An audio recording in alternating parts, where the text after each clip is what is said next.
Hey, what's up, ma gang d'amateurs du Lightning Chaleur? Bienvenue au dernier épisode régulier de la Voix du Lightning pour la saison, parce que la saison 2025-2026 est déjà terminée. On entre dans les séries éliminatoires, les playoffs. Et comme que je vous l'avais dit la semaine passée, j'hésitais à quoi faire, mais je pense que ça, je vais faire.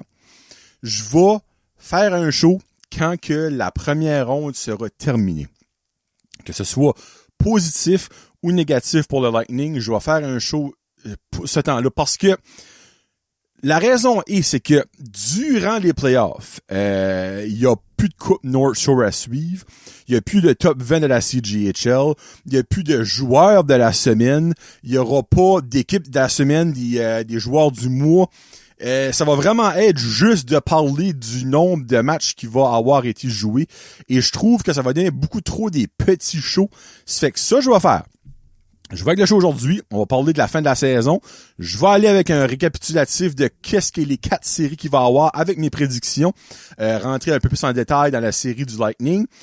Puis après ça, si le Lightning passe la première ronde, je ferai la même chose pour la deuxième ronde. Donc, je ferai un récapitulatif des 4 séries. Y a-t-il des surprises? Qu'est-ce qui est les meilleurs pointeurs? Patati patata. Et si le Lightning va de l'avant, j'irai avec d'autres prédictions. Je pense que ça, je vais faire pour le reste de la saison. Donc, le prochain show ne sera pas la semaine prochaine. Et ça sera probablement pas non plus un mercredi.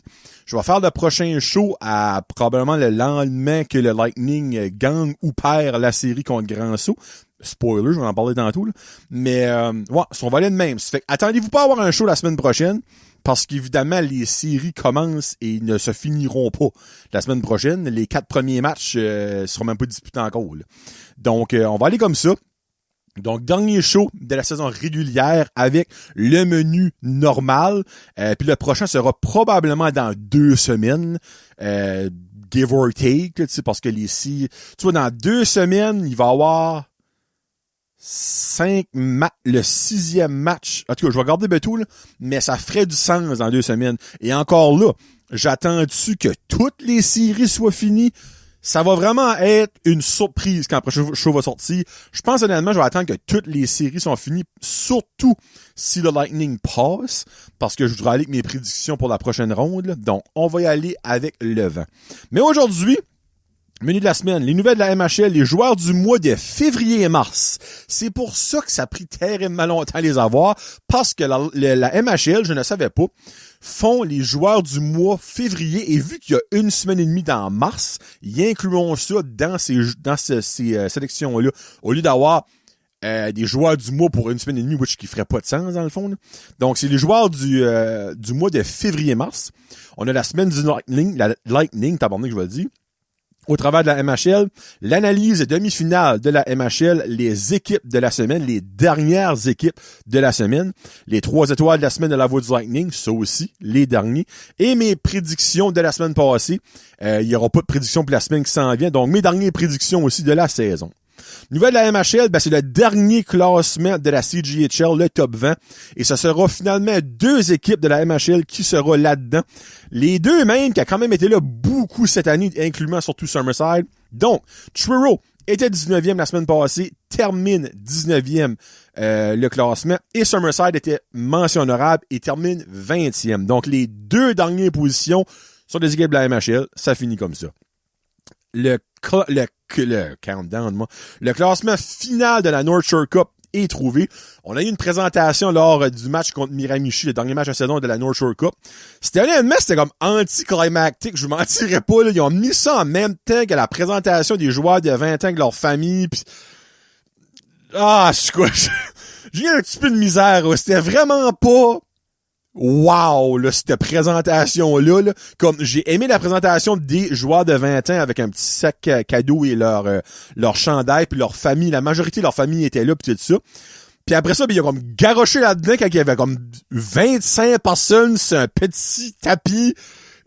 Je sais pas, c'était juste weird, je dirais, la main s'était faite, mais ça, il y aurait eu une façon de faire plus sharp que ça, ou pis, je sais pas. il y a une meilleure manière de faire ça, là, comme pour vrai, là.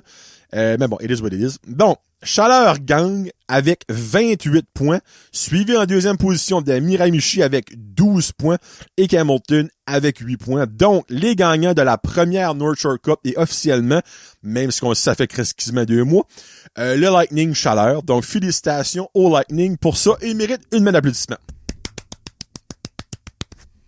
C'est peut-être la première et la dernière, on sait pas, mais cette année, ça a bien été pour nous autres. Bon, les joueurs du mois de février-mars. On y va avec l'attaquant du mois de février-mars. Ben Criss-Cross du Lightning Chaleur. En 12 parties, 12 buts, 13 passes, 25 points pour Ben qui finit la saison avec une séquence de 20 matchs de suite avec au moins un point. Ça lui a mérité ça. Mention honorable de l'attaquant du mois, Spencer Keynes des Steamers de West Kent. En 12 parties, 8 buts, 17 passes pour 25 points, donc le même nombre de matchs, le même nombre de points que Ben. Là, vous vous dites, OK, pourquoi? Ben, regarde, Ben a fait 4 buts de plus. Déjà là, c'est impressionnant. Ben est sur une séquence de 20 matchs de suite avec au moins un point. Dans ces 12 matchs-là, Spencer Kane, je pense qu'il y a 5 matchs qu'il n'y a eu aucun point. Spencer Kane a fait 11 points en 2 matchs back-to-back. Un match de 7 points, un match de 4 points. Donc, c'est pas si impressionnant que ça quand on regarde l'ensemble du mois. Donc, il mérite vraiment pas de l'avoir comparé à Ben Cross. Donc, je suis content là-dessus. Défenseur du mois de février-mars. Pierre-Marc Mainville des Steamers de West Kent en 12 parties, 3 buts, 13 passes pour 16 points. Mention honorable à Cohen McCallum du Lightning Chaleur en 11 parties, lui. 2 buts, 10 passes pour 12 points. Gardien du mois de février-mars. Adam Lecourt des Rapides de Grand-Sault. En 8 matchs, il y a 8 victoires, une fiche parfaite. Une moyenne de balles de 2,68, un taux d'efficacité de 912 lors des mois de février-mars. Mention honorable va à Sam Bertillon des Bearcats de Truro. En 6 parties, 4 victoires, 2 défaites, 2 blanchissages, une moyenne de 1,67, un taux d'efficacité de 948. Recrue du mois va aussi à Sam Bertillon des Bearcats de Truro. Le gardien de but, comme que je viens de dire, 4 victoires, 2 défaites, 2 blanchissages, une moyenne de 1,77, taux d'efficacité de 948. Et la mention honorable. Je serais prêt à la débattre celle-là et je vous explique pourquoi. La mention honorable va à Charles-Olivier Giguère des Timberwolves de Miramichi. En 10 parties, 10 buts, 2 passes, 12 points. Oui, il a fait 10 buts, une moyenne de 1 but par match. Mais Sam Rocca, du Lightning, en 12 parties, 7 buts, 8 passes, 15 points. C'est 3 points de plus que lui en 2 matchs de plus. C'est style plus qu'un point par match. Et si on se rapporte, et là, je vais loin dans mon analyse, les premiers attaquants du mois dans le mois de septembre, vous vous rappelez que il y avait un certain Jack Hayne qui a eu la mention honorable, mais qui avait eu plus de points que, je me rappelle plus c'est qui, mais que lui qui a gagné l'attaquant du mois. Et l'argument de la Ligue, c'était que son moyenne de points par match était supérieure. Mais là, si on prend cette chose-là qui a déjà été dit par la Ligue, Sam Rocca a 1,25 points par game dans le mois de février-mars. Et Charles-Olivier Giguère a 1,2. En tout cas, ils sont-ils dit comme Ben Cross a déjà gagné, on a déjà une mention honorable, on va mettre la chance à quelqu'un d'autre. Mais moi, dans mon livre à moi, je l'aurais donné à Sam Rocca. Je sais que probablement l'argument, c'est le 10 buts en 10 matchs. Exemple, il aurait fait du 8 buts en 10 matchs, un feeling que Rocca l'aurait eu. Mais bon. Dans mon cœur à moi, la mention honorable, c'est Sam Rocca. Je dis ça, je dis rien. Alright. On va aller avec la semaine du Lightning, puis après ça, j'ai dans le fond, des excellents statistiques que le Lightning a accumulées durant sa première saison en carrière dans la MHL. Mais avant, 2 parties cette semaine, on avait un gros match ce temps-là.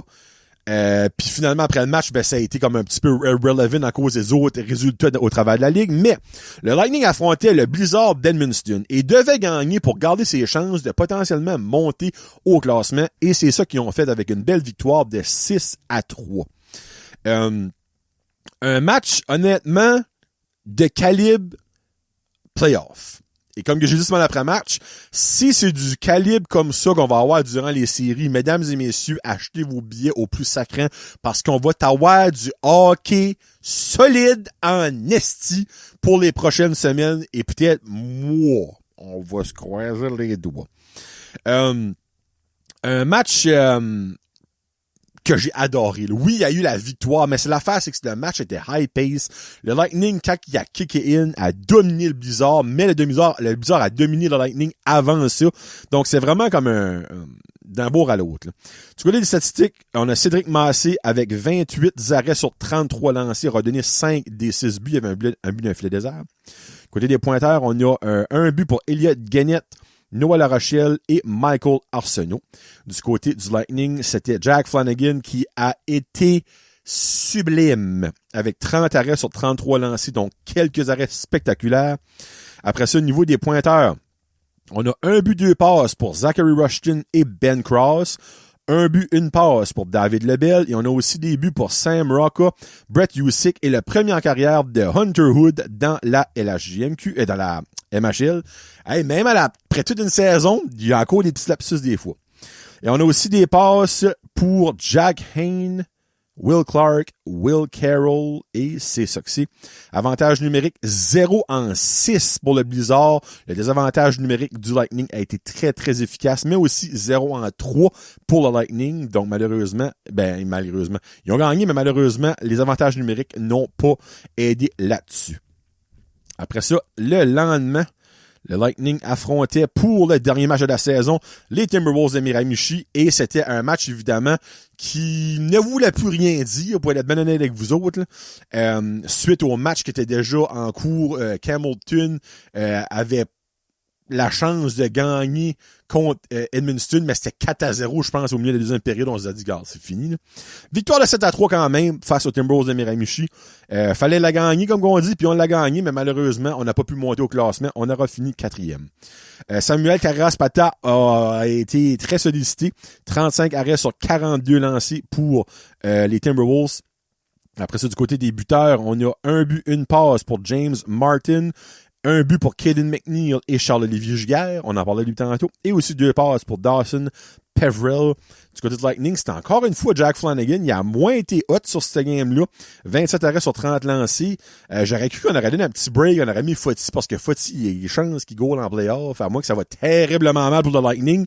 Elles sont peut-être pas grosses, mais en tout cas, ils ont mis Flanagan. C'était son ancienne équipe. Il y avait la cérémonie des 20 ans. Tu sais, c'est-tu pour ça? Je sais pas. Côté des buteurs, on a 2 buts pour David Lebel, un but, une passe pour Ben Cross et Jack Hayne. On a un but, une passe pour Carter Bromley et Easton Adrian. Et on a aussi des buts pour Hunter Wood, c'est vrai, son 2e en 2 matchs. Et on a 2 passes pour Zachary Rushton et une passe pour Tyson Snow, Will Clark et Jaden Bertman. 0 en 1 pour Miramichi en avantage numérique. On a été très, très, très disciplinés, donc c'est fun à voir. Et 2 en 4 pour le Lightning, donc 50% de réussite. Puis ça conclut la saison. Donc, les meilleurs pointeurs du côté du Lightning pour la saison. 78 points pour Ben Cross, numéro 1, suivi de Jack Hayne, 67 points. Zachary Rushton, 65 points en 3e position. Carter Bromley, 4e, 53 points. Tyson Snow, 44 points. Cohen McCallum, 39 points. Il a passé à ça du 40. 36 points pour Brett Usyk, 33 pour David Lebel qui a bossé le 30, 26 pour Sam Rocca, 23 points pour Will Clark, 21 points pour Easton Adrian qui a bossé le 20. 17 points pour Owen Arnold, 14 points pour Jaden Bertman, 10 points pour Thomas Hendrickson. On a 9 points pour Mason Cook, qui a été rappelé par les Eagles du Cap-Breton à la LHJMQ. Je ne sais pas ce qui va revenir pour les séries, mais souhaitons-lui le meilleur. Will Carroll a fini avec 8 points. William Cossette, 7 points. Puis après ça, Jameson George, 4 points. Underwood, 2 points. Puis c'est ça que c'est. Toutes les autres, dans le fond, c'est soit qu'ils jouent plus ou qui n'ont pas été affiliates. Puis après ça, on va aller du côté des gardiens de but. Comme ça. So, Will Morgan termine la saison avec une victoire, 3 défaites, une moyenne de 5,27 et un taux d'efficacité de 8,147. Il n'a pas joué, ça fait des lunes, là, mais bon, it is what it is. Georges Fotty termine avec 10 victoires, 6 défaites, une moyenne de 3,04, taux d'efficacité de 911. Et Jack Flanagan termine avec 19 victoires, 17 défaites, une défaite en prolongation, une défaite en shootout, une moyenne de 3,51, taux d'efficacité de 897 et 2 blanchissages pour Jack Flanagan. Et là, pour ce qui est des milestones, Ben Cross termine comme le meilleur buteur de la MHL avec 42 buts. 2 buts de plus que son plus proche suivant, Darian Thompson de Edmondson, qui en a 40. Carter Bromley termine au premier rang des pointeurs pour les recrues avec 53 points. Son plus proche suivant, Cole McLeod, avec 39 points. Termine aussi meilleur buteur pour les recrues avec 23 buts, 21 pour Cole McLeod en deuxième position. Et termine en première position aussi pour les passes avec 30 passes. Le deuxième est Ewan Cleary avec 25 passes pour Yarmouth. 4 joueurs du Lightning ont terminé dans le top 20 des meilleurs pointeurs de la MHL. Deuxième position, on a Ben Cross. 11e position, Jack Hayne. 13e position, Zach Rushton. Et 20e position, Carter Bromley. Le Lightning est l'équipe avec le plus de victoires sur la route au travers de la MHL avec 16 victoires cette saison. La deuxième position revient à Truro avec 15 victoires. Et le Lightning termine en deuxième position pour la meilleure attaque au travers de la Ligue avec 227 buts. La meilleure attaque aura été les Capitals de Summerside avec 232 buts. Donc, c'est quand même des stats assez remarquables pour le Lightning à sa première saison. Et je l'ai dit et je le répète, au début, à la fin du mois août, début du mois de septembre, cette gang-là se connaissait pratiquement même pas. Une gang de misfits qui n'ont jamais joué ensemble. Une gang qui arrive de Fredericton, qui arrive de transactions, d'agents libres, de repêchage, qui ont bâti une chimie. Il y a eu des moments hauts, des moments forts, des moments bas, des moments tristes, que ce soit les 1001 départs de Matt Wright pour des causes de maladie, que ce soit des échanges, des agents libres qui arrivent, qui s'en vont, des joueurs qui quittent le bateau. Ça a été une année en montagne russe, mais le Lightning a de quoi d'être fier. Parce que tout ça, là, je suis prêt à dire qu'il y a beaucoup de monde de l'extérieur et même du monde de la région, des partisans, qui se sont dit, garde, on va prendre ce qu'on a. On perd le Titan, c'est eux autres qui remplacent. Ça se peut que c'est tough la première année, mais le Lightning a eu une maudite belle année. Et honnêtement, je vais en parler dans pas longtemps. Oui, on a fini 4e dans le Nord. La dernière équipe à faire les séries dans le Nord. On a fini... on a-tu fini 8 sur une seconde? On a fini au travers de la Ligue 8e. Là, vous vous dites, ouais, ben, on avait des séries par la peau des fesses. OK, oui. Quand tu gardes le classement, oui. Mais si tu gardes là ça, moi, encore là, tu peux pas changer les règlements. Moi, personnellement, j'ai de la misère avec les points de participation que tu as quand tu perds en prolongation ou en shootout. Et je m'explique. Il y a des équipes, et le Canadien de Montréal cette année dans la NHL est une équipe de même, OK? So, si on regarde le classement je vais aller avec le classement de la division sud et après je vais aller avec le nord, je vais expliquer de quoi ce que je parle. So, Summerside finit premier, quand même à égalité, avec 72 points, mais on a l'avantage sur Truro, deuxième aussi à 72 points. Pictou termine troisième avec 67 points et Hammers, 65 points, sont quatrième. Cinquième, on a Yarmouth avec 46 points et Valley avec 26, finit dernier dans le sud. Du côté de la division nord, Grand Sault, 68 points, termine au premier rang. Ils ont le tiebreaker finalement sur West Kent qui est deuxième avec 68 points. Edmundston termine troisième avec 66 points. Et le Lightning finit quatrième avec 65 points. Hamilton, 38 points, son cinquième. Et Miramichi, 34 points, son sixième. Donc, Quand on regarde le classement de la division Nord, Grand Sault est premier avec 31 victoires. West Kent est deuxième, Edmundston est troisième avec 30 victoires et le Lightning est quatrième avec 31 victoires. Le Lightning, des points de participation, de PD, des points de loser, moi j'appelle, il y en a 3. Ils ont 2 défaites en prolongation et 1 défaite en shootout. Donc, si on enlève ces points de marde-là, le Lightning aurait 62 points. Edmundston, qui est troisième, ont 6 points de perdants, aurait 60 points. Donc, on sera en avant d'Edmundston. West Kent ont 8 points de loser. Donc, eux autres aussi auraient 60 points. On serait en avant d'eux autres. Et Grand Sault ont 6 points de loser, donc aurait 62 points. On serait techniquement à égalité, mais quand même en deuxième position. Faut que je le dis ça là, parce que Grand Sault a le tiebreaker sur nous autres, niveau fiche de la saison. Mais tu gardes ça là. Oui, on a fini 4e, mais on a-tu vraiment fini 4e si que gagner au hockey, c'est vraiment ce qui compte? Non. 8 points de participation pour West Kent. 5 défaites en prolongation, 5 défaites en shootout. Ça, là, dans les playoffs, là, ça existe plus, ça, là. Il y a plus ça, là. Tu gagnes ou tu perds. C'est fini. So, moi, je suis crissement fier de cette équipe-là. Pour vrai, crissement fier. Puis au classement général, premier, Summerside. Deuxième, Truro. Troisième, Truro. Troisième, Grand Sault. Quatrième, West Kent. Cinquième, Pictou. Sixième, Edmundston. Septième, Amherst. Et huitième, le Lightning Chaleur.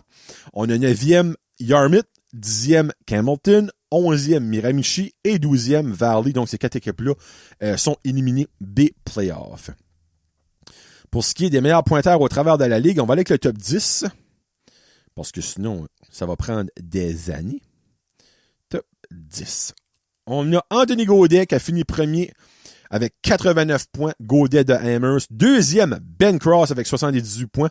Troisième, Darian Thompson d'Edmundston, 76 points. Quatrième, Spencer Keynes de West Kent, 71 points.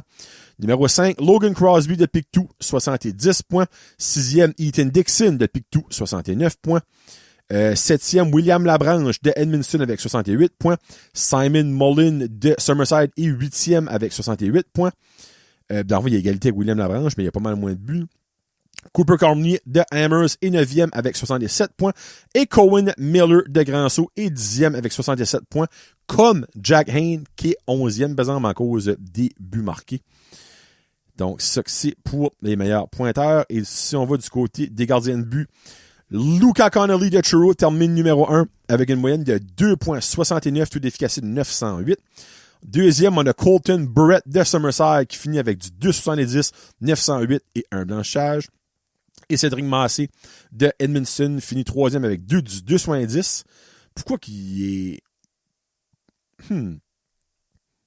Selon moi, Massé devrait être deuxième et non troisième. Parce qu'il y a la même moyenne de buts alloués que Burrett, mais il y a un meilleur taux d'efficacité à 912. Il y a 4 blanchages.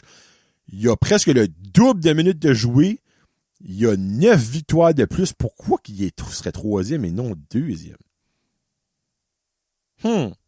Figure that out. Jack Flanagan termine 9e avec du 351 et une moyenne de 897 et 2 blanchissages pour Jack Flanagan. Du côté des recrues, comme que je disais, Carter Bromley est numéro 1 avec 53 points. Numéro 2, Cole McLeod, 39 points de Yarmouth. Aussi de Yarmouth, Ewing Cleary avec 38 points et 3e. 4e, Nathan Curson de Truro, 34 points. Charles Lévy-Giguère de Miramichi est 5e avec 33 points. Puis après ça, si on va du côté du Lightning, on a Sam Roca termine 9e avec 26 points en 28 parties. Imaginez s'il aurait joué 52. Puis Will Clark termine 17e avec 23 points. Bon, à cette heure, on va, tu sais que c'est-tu le temps des prédictions? Oui! On va aller avec les prédictions. Donc, prends une petite ring d'eau parce que là, on va parler un petit peu plus. Voici les 4 demi-finales. Amherst visite Summerside. Truro visite Pictou. West Kent visite Edmundston et Grand-Sault visite Chaleur. Les 2 premières séries sont intra-division. Donc, le gagnant des 2 s'affronte. L'autre bord, le gagnant des 2 s'affronte. Et le gagnant de la division Nord affronte le gagnant de la division Sud en finale de la Metal Fab Cup. Les 2 premières divisions sont du format 1-1-1-1-1-1. Donc, si tu as l'avantage de la glace, tu as les parties 1, 3, 5, 7. Donc, tu as l'avantage de commencer la série chez vous et si ça se rend à 7, de la finir chez vous. Pour la finale, c'est du 2-2-1-1-1. Donc, l'avantage de la glace à l'équipe qui a fini le plus haut au classement régulier. Donc, 2 premiers matchs à la maison. Les matchs 3 et 4 sont à l'extérieur. Après ça, c'est maison, extérieur, maison. Donc, tu finis quand même le numéro 7 avec un avantage chez vous. Bon. Première série. Amherst versus Summerside. Fiche de la saison régulière. Amherst, 6 victoires, 1 défaite. Une défaite en prolongation face à Summerside. Donc, Summerside, 2 victoires, 6 défaites durant leurs 8 parties cette saison.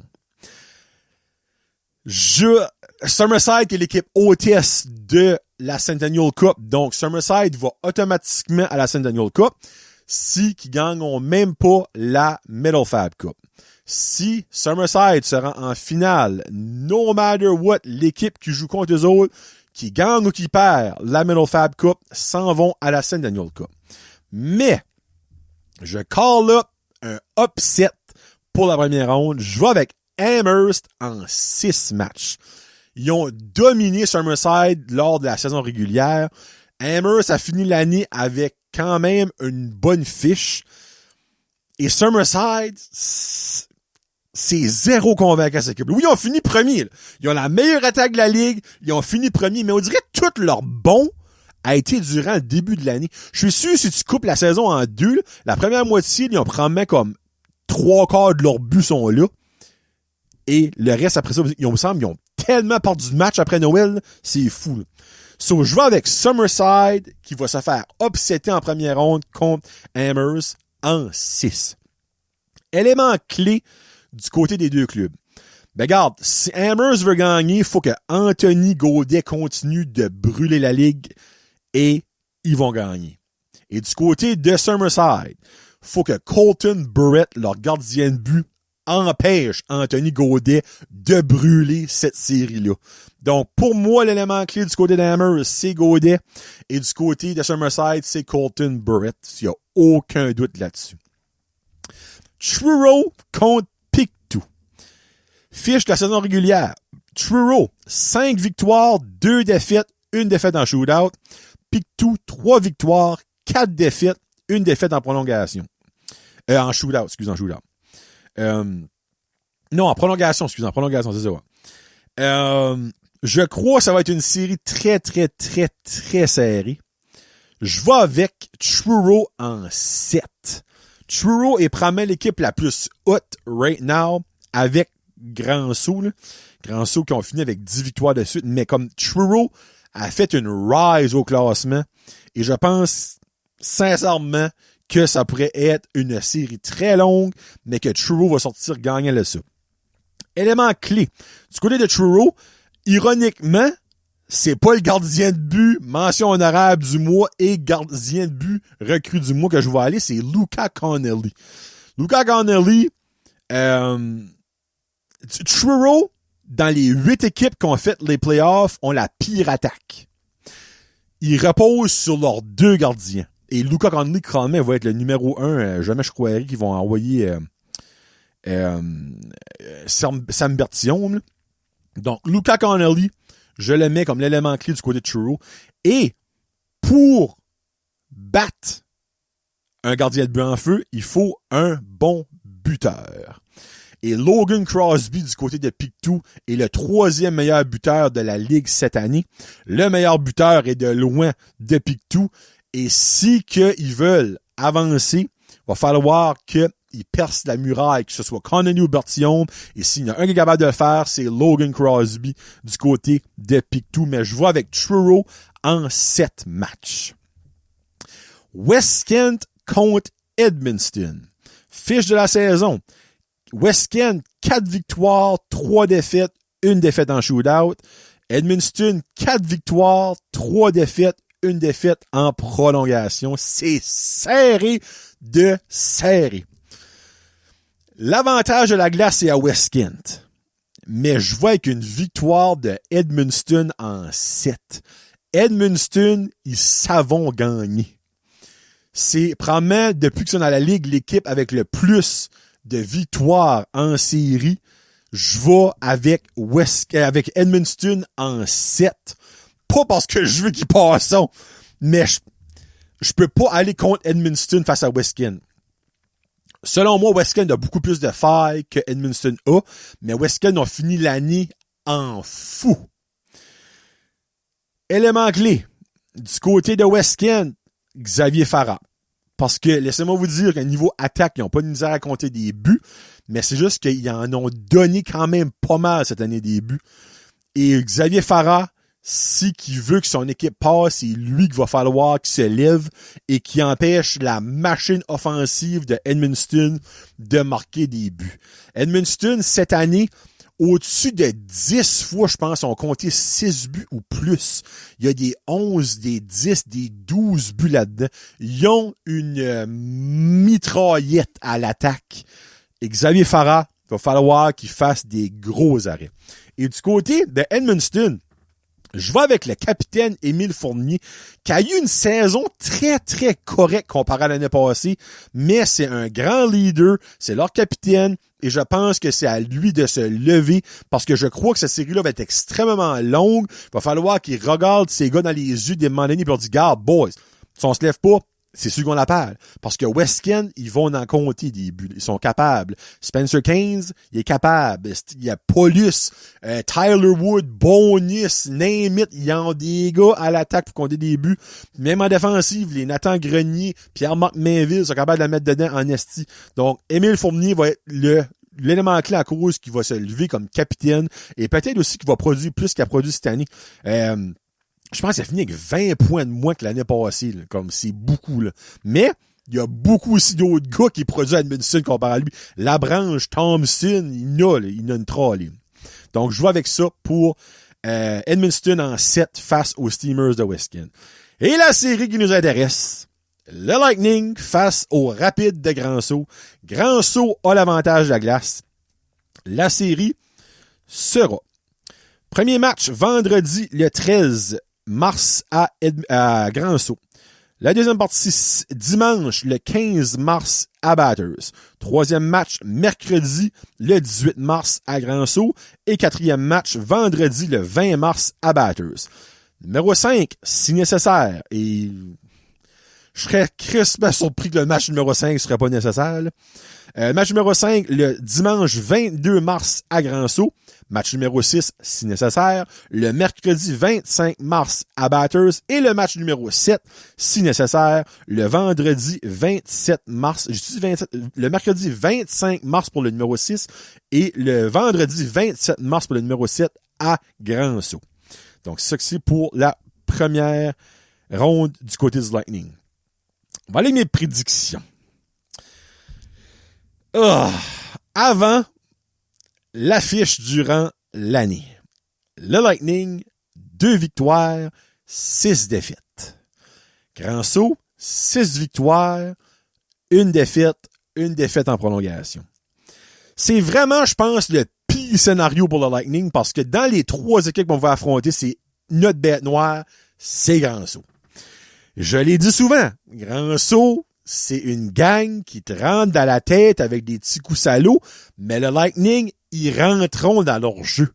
Si le Lightning peut se calmer et pas rentrer dans le jeu de Grand-Sault, ils gagnent cette série-là. Mais la question, ils peuvent-tu le faire? Parce que le Lightning a des joueurs sanguines.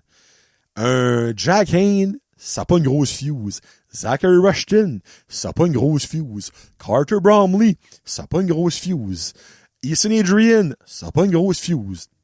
Donc, si Matt Wright peut mettre dans la tête du Lightning de pas rentrer dans le jeu cochon du Rapide, on gagne cette série-là. C'est ça qui est la plus grosse question right now. Et moi, oui, je suis un homer. Oui, je veux le Lightning continue. Mais j'essaie le plus d'être réaliste possible là-dedans. Et ça va sonner fou ce que je vais dire là, OK? Jusqu'à ce que je reçois un message d'un joueur du Lightning sur Instagram. Je mettais que Grandsou allait gagner en 7. Je vous lirai pas le message. Je vous dirai pas c'est qui. Vous avez le choix entre 24 ou 25 joueurs. Mais il y a un joueur du Lightning qui m'a envoyé un message, là, puis en lisant ce message-là, j'étais comme, cette équipe-là, c'est quoi ce faut qu'ils font, puis je change ma prédiction. Je vais avec le Lightning en 6. J'ai un freaking de gros feeling que la dernière game qu'ils ont joué à Grand Saut a allumé une lumière dans la tête de beaucoup de joueurs et du coaching staff. On l'a perdu ce match-là. Vous vous rappelez, là, on a aussi perdu Brett Husick, qui miraculeusement est revenu. Il y a eu des coups de cochon, il y a eu des suspensions. Mais quand j'ai vu le message de ce joueur-là, je suis comme, OK, eux autres sont prêts à aller à la guerre. J'ai tout assumé ça avec le message, mais venant du statut de ce joueur-là, je suis comme, non, je peux pas buter contre le Lightning. Donc, je vais être le Lightning en 6. That's it. Mais, je vous l'avoue, avant d'avoir, si j'aurais pas eu ce message-là, là, je vous le jure, ça donne à mon garçon, c'était le Lightning qui perdait en 7 matchs. Mais il y a quelque chose que j'ai feelé, que j'ai vu là, je suis comme, oh, OK, non. Non. Tu sais, comment c'est ça, l'expression, faut pas réveiller l'ours qui dort, ben, je pense que le Rapide l'ont fait. Et je pense que dans les prochaines semaines, ils vont le regretter. Je suis peut-être 100% wrong, ils vont tomber flat, ils vont se faire éliminer en 4 ou en 5. Mais, j'ai pas chaud d'aller avec mon gut feeling, donc Lightning en 6 matchs. Les éléments clés. Du côté de Grand Saut, selon moi, l'élément clé s'appelle Loïc Francoeur. Et là, vous dites, ben voyons donc, tu dis pas Cohen Miller, tu dis pas Jonah Leard. Non. Loïc Francoeur, en 8 matchs cette saison face au Lightning, il y a 8 buts, 8 passes pour 16 points. Il y a une moyenne de 1 but, une passe à toutes les Christy games qu'il a joué contre nous autres. Si lui continue à faire ça, ben ça veut dire que le Blizzard, pas le Blizzard, que le Rapide va compter au minimum 2 buts à chaque game contre nous autres. Puis que lui va continuer sur sa séquence de fou. Donc, si qu'on peut arrêter Loïc Francoeur de mettre des points sur la freaking de board face à nous autres, on a une chance de gagner. Et l'élément clé du côté du Lightning, c'est pour ça qu'on a été le chercher. Là, si vous êtes moindrement smart, vous savez exactement de qui ce que je parle. Jack Flanagan. C'est là que ça va venir payant d'avoir été chercher l'expérience d'un Flanagan.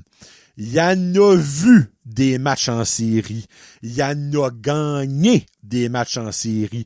Il en a arrêté des rubbers. Il a joué contre des équipes bien meilleures que le Rapide en série. Il a gagné la Medal Fab Cup avec Miramichi. S'il y en a un qui peut nous voler cette série-là, c'est Flanagan.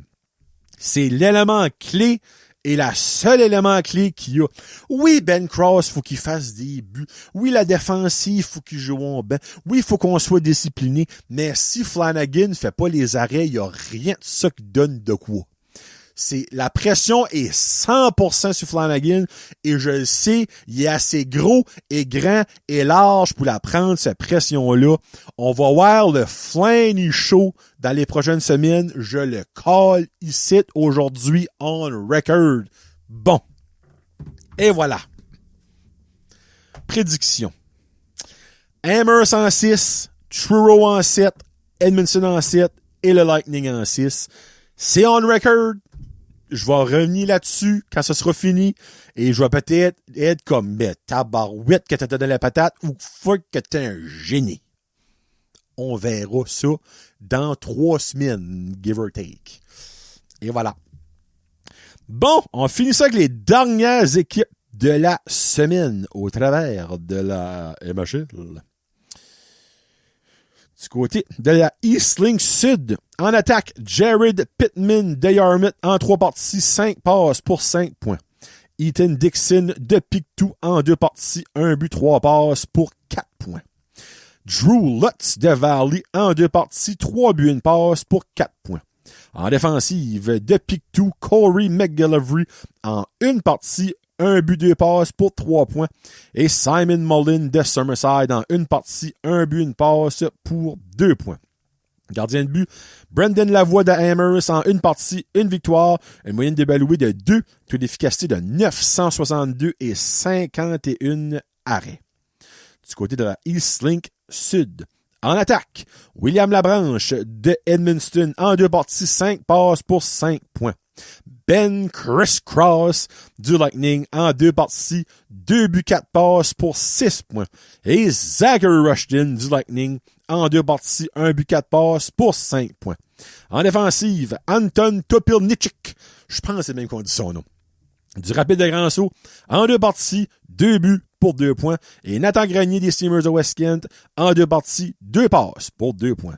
Et le gardien de but de la semaine, Adam Lecourt de Grand-Sault en 2 parties, 2 victoires, une moyenne d'évaluée de 1.98, taux d'efficacité de 902 et 37 arrêts. Et l'affaire qui est sharp, c'est que il y a 2 gars du Lightning sur les équipes de la semaine, mais ils ne sont pas sur mes 3 étoiles de la semaine. Ça serait facile de prendre qui a le plus de points. Mais est-ce que c'est vraiment eux autres qui m'ont impressionné en fin de semaine? Oui, mais pas plus que eux autres qui sont là. Donc, ma 3e étoile, The Third Star, à sa première semaine avec le Lightning, à ses 2 premiers matchs avec le Lightning, il a compté 1 but à chaque match. Hunter Hood, 2 matchs, 2 buts, 2 points. Les 2 sont frimés. Honnêtement, Hunter, garde, il est pas drafté dans la LHJMQ. Mais for some reason, je pense que sa draft year est cette année. Ce gars-là, il a prouvé que l'année prochaine, il peut jouer avec le Lightning, là, comme à 16 ans. Là. Il y a aucun doute. Là. Le gars a le size, a la vitesse, il a tout là, à 16 ans pour jouer le Lightning. Est-ce qu'il va jouer avec le Lightning? Est-ce qu'il va être repêché? Est-ce qu'il va jouer quelque part d'autre? Je ne sais pas. Mais il a prouvé en 20 semaines qu'il y a tout ce qu'il faut pour jouer avec le Lightning et 2 matchs, 2 buts. Pourquoi pas? Let's go. Ma 2e étoile, The Second Star. Je lui avais promis la semaine passée que si qu'il passait proche de faire ma prédiction, j'avais pas le choix de le mettre. Et il a passé crissement proche, donc je l'ai mis. Jack Hayne, en 2 parties, 1 but, 3 passes pour 4 points. Jack, il passe souvent dans le beurre parce que t'as souvent les Ben Cross qui vont faire les buts ou que Zachary Rushton va compléter, mais les passes primaires, serait drôle de savoir les stats, mais on les saura pas parce qu'ils comptabiliseront pas ça, là. Mais les passes primaires que Jack Hayne fait sur des buts, ça doit être comme 75% de ses points, là. Le gars est clutch, mais passe sous le radar à cause de ça. Comme, si qu'il ferait des buts comme Ben Cross, on en parlerait tout le temps, tu sais, mais il fait des passes plus souvent qu'autrement, et cette semaine, encore une fois, a fait des son of a gun de beaux jeux en offensive et des très belles passes. Il y en a eu 3 on the counter en 2 matchs, donc Jack Hayne, ma première étoile. La 2e étoile, excuse. Et ma première étoile, The First Star. Il a joué ses 2 meilleures parties en carrière avec le Lightning en fin de semaine. Est-ce que ça annonce une grosse run en série pour ce joueur-là? Et faudrait que ça soit le cas. David Lebel, en 2 parties, 3 buts, 1 passe pour 4 points. David était partout sur la glace ces 2 games-là. Je le garde d'aller, je suis comme, ben, tabarnak, t'étais où, tu t'annais. Tu sais, David a quand même fini avec au-dessus de 30 points, là. Mais comme, avoir joué de même, toute la saison, il y avait 60 points, là. Il y avait le double de Cosquillou. Je ne comprends pas, mais Seigneur de la vie, fais-les de nouveau en série. Parce que si c'est le cas, on a 2 lignes full-on d'attaque. Là, t'as la ligne à Hayne, Cross puis Rushton qui pop 80% de ta attaque sur le dos. Mais si tu peux leur enlever un petit 20%, puis t'aurais un 60-40 avec David Lebel, puis Carter Bromley sur l'autre, puis God knows, un Usyk ou un Roca ou un Snow, c'est ça que ça prend. Ça prend du secondary scoring en série pour gagner, en plus d'avoir un bon gardien. Mais David, il peut apporter ça. Donc, ma première étoile cette semaine, David Lebel. Donc, c'était mes derniers 3 étoiles de la semaine. Si le podcast revient l'année prochaine, mais ce sera de retour. Mais comme, pour le moment, c'est mes derniers. Et pour mes prédictions de la semaine passée, j'avais prédit 2 victoires en 2 matchs. Ça arrivé. Et j'avais prédit une semaine de 2 buts 3 passes à Jack Hayne, qui aura finalement été 1 but 3 passes. C'était assez proche pour que je lui donne mon étoile. Donc, c'est ça que c'est. Donc là, les séries commencent vendredi. Il y a 2 matchs vendredi, incluant le Lightning qui visite le Rapide de Grand-Sault. Puis c'est ça. On se reparlera quand la série sera finie. J'ai mis un pause de prédiction. Beaucoup de monde. Je dirais c'est comme le 2/3 avant que le Lightning. Évidemment, c'est une page de Lightning, mais il y a aussi quand même pas mal de monde de Grand-Sault qui ont venu mettre des prédictions. Puis c'est rare parce que le monde de Grand-Sault, il y a pas grand... C'est en 5. 5, 6 max. Je pense pas il y a un en 7. Là. Ils sont très confiants. Mais ils ont pas reçu de message comme que moi j'ai eu. Je dis ça, je dis rien. Merci d'avoir écouté tout le monde. On se reparle peut-être dans 2 semaines, 2 semaines et demie, 3 semaines, dépendamment comment ça va. Je souhaite au Lightning la meilleure des chances, honnêtement. Je veux qu'on gagne, mais je veux aussi voir du bon hockey. Il y a rien de pire que perdre quand t'es pas dans le game. Oui, perdre quand t'es dans la game, ça fait probablement plus mal, mais aussi, c'est aussi plus le fun à écouter. Donc, les gars, vous êtes capables. Vous avez été sous-estimé toute la saison par ben du monde. Il y a du monde qui c'est c'est un feu de paille, ça va crasher, patati patata. Il y a eu des problèmes de Matt Wright, il y a eu beaucoup de changements d'alignement. Il y a eu des hauts, il y a eu des bas, il y a eu des séquences incroyables et des séquences dégueulasses. Mais on y est rendu en playoff. C'est là à ce que ça paye. You guys can do it. I know that there's probably not a single player that speaks English that listen to me, but I believe in you guys. The Schuller region believes in you guys. See you at the ring on Sunday. On se voit dimanche à l'Arena. Il y aura peut-être un après-match. Je sais pas encore honnêtement, mais on verra. Là. Je suivais dans le fond mon post sur Facebook et Instagram. Donc sur ce, c'est maintenant le temps des vraies affaires. Séparer les hommes des enfants. Les enfants, ils joueront plus. Les hommes sont en série. Go, Bolts, go, let's go.